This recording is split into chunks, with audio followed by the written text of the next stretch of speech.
Onda sam išao od Poreča do Ulcinja.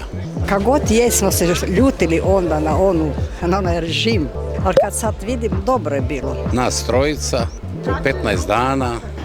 Dok sam bil mlad, zdrav, lepo je ići bilo na more.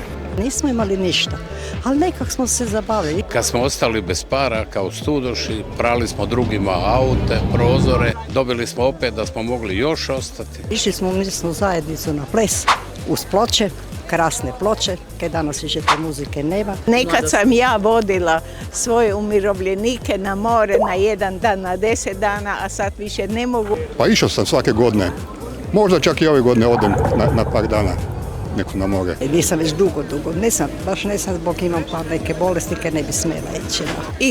Idem svake godine u zadnjih par godina u Crikvenicu na talasoterapiju zbog zdravlja. Ne idem, bolestan sam, pa ne paše mi more.